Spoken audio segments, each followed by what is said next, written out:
America return engineer स्वतः मंदिराबाहेर भाजी विकतो. मी बेसिकली सॉफ्टवेअर इंजिनियर आहे. मी BE कम्प्युटर्स केलेलं आहे. पुढच्या 35 वर्षात अन्न उगवणं बंद होईल. पुढे आपल्या नातवंडांना खायला मिळणार नाही ही पण फॅक्ट आहे. पण हा शेतकरीच जर शिल्लक उरला नाही तरीही सुद्धा लोकांना खायला मिळणार. लाखो रुपयांचं पॅकेज किंवा नोकरी तुम्ही सोडून आलेला आहात. 400 अंडी पासून 800 अंड्यापर्यंत रोजचे असे एवढे मल्टिपल ट्रेज येतात. मंदिराच्या बाहेर आम्ही एक स्टॉल लावून असं करत आम्ही त्या जुड्या विकल्या. म्हणजे एखाद्या तरुणाला जर ह्याच्यातून मोठा लखपती व्हायचं असेल तरी ह्याचे चान्स आहे. लास्ट इयर आमचा 42 लाख 42 लाख झाला. ओके.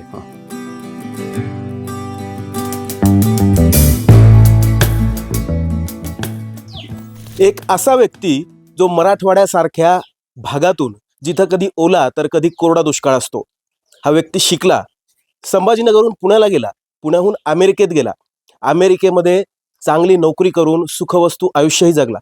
मात्र हे सर्व सोडून पुन्हा एकदा आपल्या मातीत येण्याचा निर्णय घेतला आणि इथं येऊन अगदी प्रतिकूल अशा नैसर्गिक परिस्थितीत सुद्धा अनुकूल अशी शेती त्यांनी करून दाखवली आणि आज सोशल मीडियावर ते व्हायरल पण बरेच झालेले आहेत आणि शेतकरी सुद्धा त्यांच्याकडे भेटायला येतात.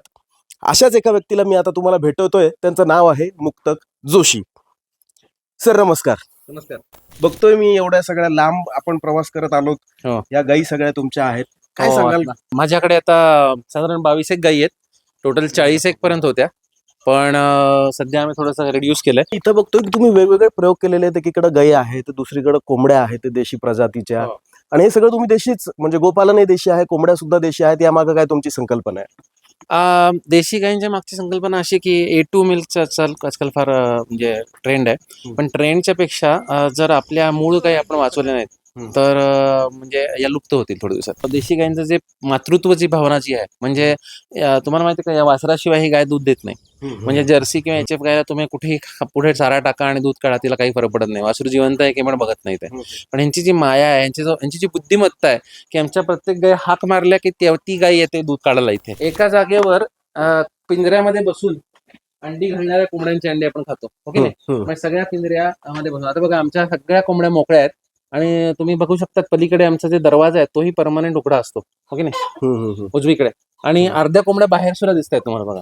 तर साधारण इथे 500 कोंबड्या आहेत, त्यातल्या 100-150 आतमध्ये असतील, बाकी सगळ्या फिरतायत. तर अशा मुक्त फिरणाऱ्या कोंबड्यांना तिथे अंडी घालायला जागा केली बघा आम्ही. ते जे बादल्या ठेवलेल्या आहेत पांढऱ्या रंगाच्या खाली, त्या पांढऱ्या बादल्यांमधून तिथे अंडी घालतात. त्यांना बसायला जागा आहे, म्हणजे कोरड्यात बसता येतं. आणि अशा प्रकारे कम्प्लिटली मुक्त असलेल्या कोंबड्यांची अंडी आपण घेतो. म्हणजे रोगराई नाही, त्या कोंबडीला जबरदस्ती केलेली नाहीये की एका जागेवर बस आणि अंडी द्या आमच्यासाठी. आणखी सुद्धा इथं बरंच काही बघण्यासारखं आहे. मी तुम्हाला फार्म टूर सुद्धा करवणार आहे. पण त्याआधी चालता चालता मी त्यांना हे सुद्धा विचारणार आहे की जो मला प्रश्न पडला की तुम्ही अमेरिकेमधून, म्हणजे तुमचं बॅकग्राऊंड काय आहे आणि तुम्ही इथं येऊन शेती करायचं का ठरवलं? ओके. मी बेसिकली सॉफ्टवेअर इंजिनियर आहे. मी BE कम्प्युटर्स केलेलं आहे आणि मी आयुष्यभर स्वतःचा बिझनेसच केलेत. म्हणजे माझ्या 7 स्टार्टअप झाल्या आणि प्रत्येक स्टार्टअप नंतर म्हणजे आम्ही ते काही विकल्या गेल्यात, काही बुडीत खात्यात गेल्यात. त्यानंतर मग पुढची स्टार्टअप असंच आम्ही आयुष्यभर केलं. आम्ही इलेक्ट्रॉनिक्समध्ये पण काम केलं. म्हणजे जे आजकाल अलेक्सा किंवा गुगल होमनी स्मार्ट लाईट्स बनतात, तर कुठल्याही जुन्या लाईटला स्मार्ट बनवायचं डिव्हायसेस आम्ही मॅन्युफॅक्चर केले, ते पण केलं. त्या नोकरीनंतर आम्ही इकडे आलो. आता इकडे यायचं कारण काय, तर हे बघा की तुम्ही मराठवाड्यामध्ये आता बघताय की केमिकलचा वापर केवढा जोरात जास्त झालेला आहे. तर मराठवाड्यामध्ये सॉईल कार्बन जो आहे तो 0.2 to 0.5% आलेला आहे. आणि सॉईल कार्बन 1% खाली आला तर जमीन नापीक म्हणतात. तर 0.2% वर काय आता आपण हे करतोय, म्हणजे जी केमिकलची किंवा फवारणीची रिक्वायरमेंट वाढत चालली आहे ना, त्याच्यासाठी हे कारण आहे. आणि जर हे चालू राहिलं तर पुढच्या 35 वर्षात अन्न उगवणं बंद होईल. पण आजचा जो शेतकरी आहे तर तो शहरातल्याच मुलाला आपली मुलगी देतो, किंवा सुद्धा प्रत्येक शेतकऱ्यालाही वाटतं की आपला मुलगा शहरात जावा, त्यांनी शिकावं, त्यांनी नोकरी करावी. आणि वडील इकडं शेतीशी एक्सपेरिमेंट करत असतात आणि कधी दुष्काळ, कधी जास्त पाऊस, हे सगळं फेस करत असतात. अशा परिस्थितीमध्ये तुम्ही असं इकडे येण्याचा निर्णय का घेतला आणि शेतात राबायचा, एवढे कष्ट करायचं? ही पण परिस्थिती बदलणार. जसं मातीचं आरोग्य कमी होतंय ते तर हे फॅक्ट. पुढे आपल्या नातवंडांना खायला मिळणार नाही ही पण फॅक्ट आहे. पण आज शेतकरीच जर शिल्लक उरला नाही तरीही सुद्धा लोकांना खायला मिळणार नाही, हो की नाही? जी फार्मिंग तुम्ही करताय, हं. मल्टिपल प्रयोग तुम्ही एका वेळी करताय, या फार्मिंगला नेमकं काय म्हणतात? हे इंटिग्रेटेड फार्मिंग मॉडेल म्हणू शकता ह्याच्यामध्ये. तर आता बघा आम्ही काय केलंय, हातग्याचं झाड लावलंय. आता शेंडा कापला हा की याचं जळणाला लाकूड येतं आणि आता त्याची पानं आहेत ती गुरांना चारा होतो. ओके, प्लस ह्याची जी फुलं आहेत ती माणसाला खाता येतात, विक्री होते. आता या हातग्याच्या इथे हे बघ, इथे खिळा लावून हे अशा प्रकारे विणलं. हा, त्याच्यावर वेलवर्गीय हे चालतात. जसं हा वेल चाललाय बघा, हा दिसतोय, हा वेल याच्यावर चढवता येतो. इंटिग्रेटेड फार्मिंग म्हणजे काय? आता कोंबड्यांची विष्ठा आहे ती जाते आमच्या ब्लॅक सोल्जर फ्लाय अळ्यांना. ब्लॅक सोल्जर फ्लायचे पासून जे खत होतं ते जाते ह्यांना. तसंच भाजी, एक्स्ट्रा भाजी झाली की जाते परत अळ्यांना, आणि अळ्यांपासून खत होतं ते येते भाजीत, हो की नाही? तसंच गायींचं खत आहे ते पण आपण इथे वापरू शकतो. कोंबड्यांची विष्ठा इथे खत म्हणून पण वापरू शकतो. तर बेसिकली एका डिपार्टमेंटचं वेस्टेज दुसऱ्या डिपार्टमेंटचं रॉ मटेरियल होतं. हे सगळं प्रशिक्षण तुम्ही अमेरिकेतून घेऊन आलात की काय? नाही, आता इकडे आल्यावर हे बघ काय झालं, इथे आल्यावर आम्ही 10-12 हजार किलोमीटर फिरलो आधी आणि बघितलं की काय प्रॉब्लेम आहेत. मोनोक्रॉपिंग हा प्रॉब्लेम होता, म्हणून हे मल्टी क्रॉपिंग मॉडेल बांधलं. नंतर इनपुट कॉस्ट हा प्रॉब्लेम होता, म्हणजे जो केमिकल फर्टिलायझरचा खर्च किंवा फवारणीचा खर्च. त्यामुळे आमच्या स्वतःचे हे खतं कशी बनवायची हे मॉडेल मांडलं. नंतर लेबर हा प्रॉब्लेम होता, म्हणून टप्प्याटप्प्याने लागवड हे मॉडेल मांडलं. आता बघा फक्त एवढ्याच बेडवर कारल्या आपले वांगी आहेत, बाजूला काही नाहीये. ओके, आता बाजूला थोड्या दिवसांनी लावेल, त्यानंतर पुढे. लाखो रुपयांचं पॅकेज किंवा नोकरी तुम्ही सोडून आलेला आहात. काय विकत असाल, काय मेहनत करत असाल आणि काय तुम्हाला मिळकत असेल? नॉर्मल आयटीतल्या माणसाचं पॅकेज इथे मॅच करता येतं. आता आज आम्ही 70 ते 100 लिटर दूध आमचं प्रोडक्शन आहे, तर आणि 120 रुपयाने दूध आहे. नंतर आमची रोजची आता 400 अंडी पासून 800 अंड्यापर्यंत, म्हणजे आम्ही दुप्पट करतो काही वेळेला कोंबड्या, एवढं प्रोडक्शन आहे. प्रत्येक अंड 15, आणि आता सध्याचा रेट आहे 200 रुपये, म्हणजे 16.5 रुपये अंड्याला. भाजी आमची सगळी 100 रुपये किलो जाते. हे तुम्ही बांधलं शेतकऱ्याला, तसं पण शेततळ्यासाठी योजनेची वाट बघत असतो आमच्याकडचा शेतकरी, किंवा शेततळ बांधायचं म्हटलं तर 1-2 लाख रुपये बजेट त्याचं असतंच. हे शेततळ तुम्ही केवढ्यामध्ये बांधलं आणि काय याच्या मागची संकल्पना आहे? हे शेततळं पाणी साठवण्यासाठी बांधण्याच्या ऐवजी ऍक्च्युली आम्ही यासाठी बांधलं होतं की आम्हाला इथे मत्स्यपालन, बदक पालन आणि हंस पालन करायचं होतं. तर बदकाचं अंड 20 ते 22 रुपयाला विकलं जातं, आणि हंसाचं अंड तर खूपच म्हणजे वर्षाला काहीच अंडी मिळतात, म्हणजे 2 वेळा 8-10 अंडी मिळतात. त्यामुळे त्याचं प्रत्येक पिल्लू हे, म्हणजे त्याची जोडी जर गेली तर 6,000 रुपयाला जोडी विकली जाते, आणि बदकाची 1500 रुपयाला जोडी विकली जाते. रोजचे असे एवढे मल्टिपल ट्रेज येतात. हे आता रोज 12 ते 15 ट्रे असू शकतात. 1 लिटरचे असे पॅकेज तयार असतात, आणि 120 रुपये लिटर आहे. 120 रुपये लिटर आहे. मला हे विचारायचं की एवढं सगळं तुमचं दूध जात आहे, अंडी तुमची 10-10 ट्रे रोजची जात आहेत, तर तुमचा कस्टमर बेस कसा आहे, म्हणजे तो कुठून आहे आणि काय विषय आहे सगळा? सुरुवात जेव्हा केली तेव्हा आम्हाला ह्याच्यातलं काही अक्कल नव्हती. तर बेसिकली आम्ही आमच्या कॉलनीत किंवा मंदिराबाहेर किंवा हे असं विकायला सुरुवात केली. मंदिराबाहेर म्हणजे मेनली आमचं झालं, मंदिराच्या बाहेर आम्ही एक स्टॉल लावून, म्हणजे क्रेट्स वगैरे ठेवले आणि त्यावर बसलो आणि राहणाऱ्यांना विचारायला लागलो. असं करत आम्ही त्या जुड्या विकल्या, होम डिलिव्हरी पण केल्या. पण महत्वाचं म्हणजे आमचं एक स्वतःचं छोटंसं शॉप केलं माझ्या घराबाहेर, आणि नंतर इव्हेंच्युअली आता आमच्याकडे 700-750 कस्टमर्सचा एक व्हॉट्सअप ग्रुप आहे. तर आम्ही काही पोस्ट केलं की तासाभरात ते विकलं जातं. आपण बघतोय की एक IT क्षेत्रातला अमेरिका रिटर्न इंजिनियर स्वतः मंदिराबाहेर भाजी विकतो, कारण ओढ आहे मातीची, प्रेम आहे मातीचं.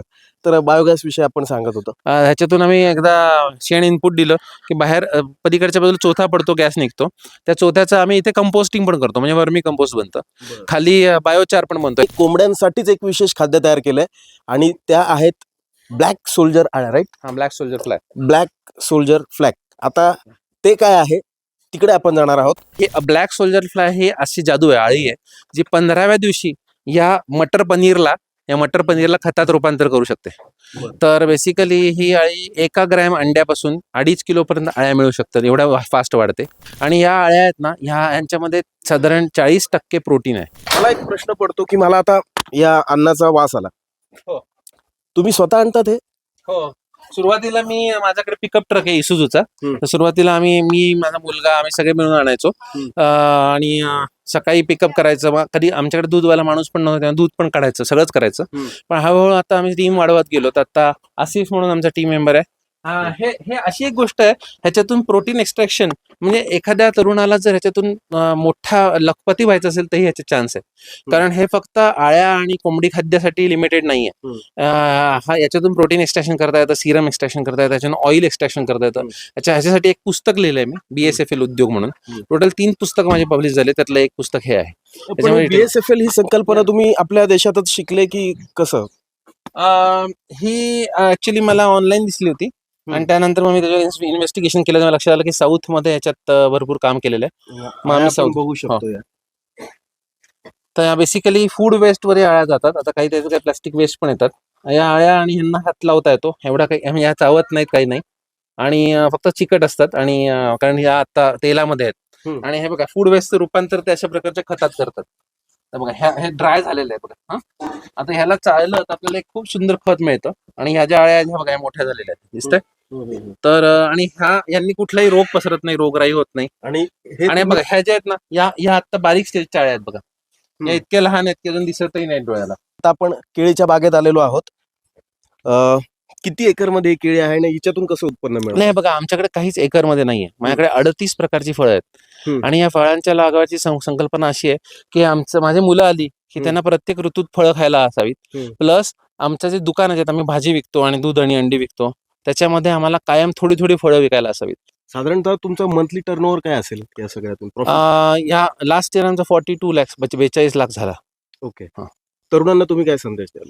माझं असं म्हणणं आहे, जर तुम्ही 10, 15, 20,000, 50,000 नोकरी करत असाल बाहेर आणि तुमच्याकडे जमीन असेल तर तुम्ही नोकरीतून शेतीत येऊन त्याच्यातून जास्त उत्पन्न मिळवू शकता. तर बेसिकली अशा प्रकारचा बिझनेस केला तर शेती हा एक लुक्रेटिव्ह बिझनेस आहे आणि पुढे भविष्यात कधीही न मरणारा, AI कधीही रिप्लेस करू न शकणारा असा हा बिझनेस आहे. नक्कीच टेक्नॉलॉजी कुठेतरी थांबू शकते, पण मातीतून येणारं पीक किंवा ही झाडं आणि हा निसर्ग हा नेहमी मनुष्याला आजही साथ देत आलेला आहे आणि पुढे देत राहील. आज शेतकरी पारंपरिक शेती करत आहे. खतांसाठी त्याला लाईनमध्ये थांबावं लागतं, पीक विम्यासाठी त्याला ताटकळत बसावं लागतं. अनेक आत्महत्या आज सुद्धा मराठवाड्यामध्ये, महाराष्ट्रात शेतकरी करतायत. कर्जमाफीची सुद्धा शेतकऱ्याला वाट बघावी लागती.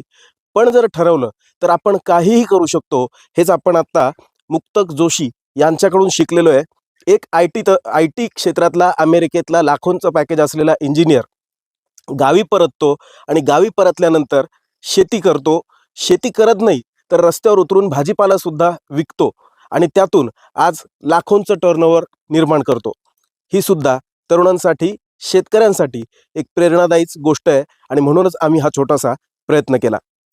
लोकमतसाठी प्रसाद जोशीसह अमेय पाठक, छत्रपती संभाजीनगर.